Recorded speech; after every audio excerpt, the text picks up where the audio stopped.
नमस्कार साथियों, साहित्यविद KPS पर आपका स्वागत है। प्रस्तुत है श्री बंकिम चंद्र चट्टोपाध्याय द्वारा रचित बंगला उपन्यास कपाल कुंडला का हिंदी अनुवाद, भाग 4, स्तूप शिखर। आइए आरंभ करते हैं कृष्णपाल के स्वर में। जब नवकार की नींद खुली तो उस समय अचानक भयानक रात थी। उन्हें आश्चर्य हुआ कि अभी तक उन्हें शेर बाघ ने क्यों नहीं खाया। वह इधर उधर देखने लगे कि कहीं बाघ तो नहीं आता है। अचानक बहुत दूर सामने उन्हें एक रोशनी सी जलती हुई दिखाई दी। कहीं भ्रम तो नहीं होता, यह सोच के नवकुमार ध्यान लगाकर उस तरफ देखने लगे। रोशनी की परिधि क्रमशः बढ़ के और उज्जवल होने लगी। मालूम हुआ कि कहीं आग जल रही है। इसे देखते ही नवकुमार के हृदय में आशा का संचार हो आया, कारण मनुष्य के बिना यह अग्नि ज्वलन संभव नहीं। नवकुमार उठकर खड़े हो गए। जिधर से अग्नि की रोशनी आ रही थी वे उसी तरफ बढ़े। एक बार मन में सोचा कि रोशनी कहीं भौतिक तो नहीं है, हो भी सकता है, किंतु केवल डर कर बैठ रहने से ही कौन जीवन बचा सकता है। यह विचार करते हुए नवकुमार निर्भीक चित्त हो उस तरफ बढ़े। वृक्ष, लता, बालू का स्तूप पग पग पर उनकी गति को रोकने लगे। नवकुमार वृक्ष लताओं को दलते हुए और स्तूपों का लंघन करते हुए उस तरफ बढ़ने लगे। आलोक के समीप पहुंचकर नवकुमार ने देखा कि एक अति उच्च शिखर पर अग्नि जल रही है।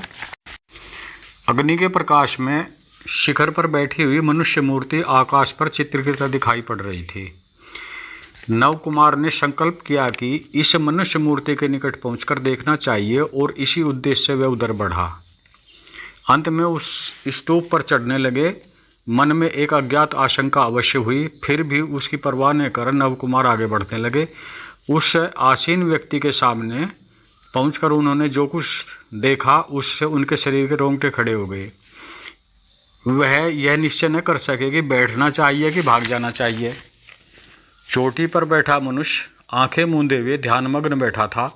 पहले वह नवकुमार को देख न सका। नवकुमार ने देखा कि उसकी उम्र कोई 25 वर्ष के लगभग होगी। यह न जान पड़ा कि उसकी देह पर कोई वस्त्र है या नहीं। फिर कमर से नीचे तक बाघंबर पहने हुए थे।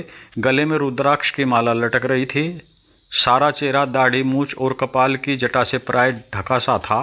सामने लकड़ी से आग जल रही थी।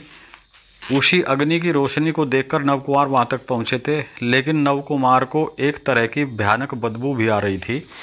उस स्थान को देखते हुए नवकुमार इसका कारण ढूंढने लगे।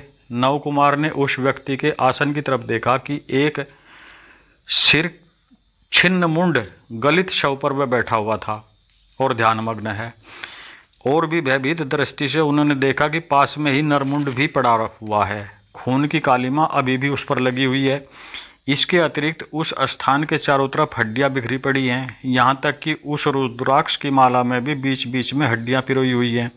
यह सब देखकर नवकुमार मंत्रमुग्ध की तरह खड़े खड़े देखते रह गए। वे आगे बढ़े या पीछे पलटकर भागे, कुछ भी समझ ना सके। उन्होंने कापालिकों की बात सुनी थी, समझ गए कि यह व्यक्ति भयानक कापालिक ही है। जिस समय नवकुमार यहाँ पहुँचे उस समय यह कापालिक जप या ध्यान में मग्न था। बहुत देर के बाद उसने पूछा, कस्त्वम? नवकुमार ने उत्तर दिया, ब्राह्मण। कापालिक ने फिर कहा, विष्ट, बैठो। यह कहकर वह उसी प्रकार अपनी क्रिया में संलग्न रहा। नवकुमार भी बैठे नहीं बल्कि खड़े ही रहे। इस तरह कोई आधा पहर बीत गया। जप के अंत में कापालिक ने आसन से खड़े होकर उसी तरह संस्कृत भाषा में कहा, मेरे पीछे पीछे चले आओ। यह निश्चित रूप से कहा जा सकता है कि और कोई समय होता तो नवकुमार कभी इसके साथ न जाते, किंतु इस समय उनके प्राण भूख और प्यास से कंठ में आ लगे थे। अतः उन्होंने कहा, प्रभु की जैसी आज्ञा, लेकिन मैं भूख और प्यास से बहुत कातर हूँ। बताइए, वहाँ जाने से मुझे खाने को कुछ मिलेगा? कापालिक ने कहा, तुम भैरवी प्रेरित होते हो, मेरे साथ आओ, खाने को भोजन पाओगे। नवकुमार कापालिक के अनुगामी हुए, उनके साथ चले। दोनों बहुत दूर तक साथ रख गए। राह में वन में कोई बात न हुई। अंत में एक पर्णकुटी मिली। कापालिक ने उसमें प्रवेश कर पीछे नवकुमार को आने का आदेश दिया। इसके उपरांत कापालिक ने एक लकड़ी जलाई। नवकुमार ने उस रोशनी में देखा कि झोपड़ी में चारों तरफ चटाई बिछी हुई है और जगह जगह व्याघ्र चर्म बिछे हैं। एक कलश में पानी और कुछ फल फूल भी रखे हुए हैं। कापालिक ने आग जलाकर कहा, फल फूल जो कुछ है खा सकते हो, पत्तों का दोना बनाकर पात्र से जल पी सकते हो, व्याघ्र चर्म बिछा हुआ है सो सकते हो, निडर होकर रहो, यहाँ शेर आदि का डर नहीं है। फिर दूसरे समय मुझसे मुलाकात होगी, जब तक मुलाकात न हो यह झोपड़ी त्याग कर छोड़कर कहीं ना जाना।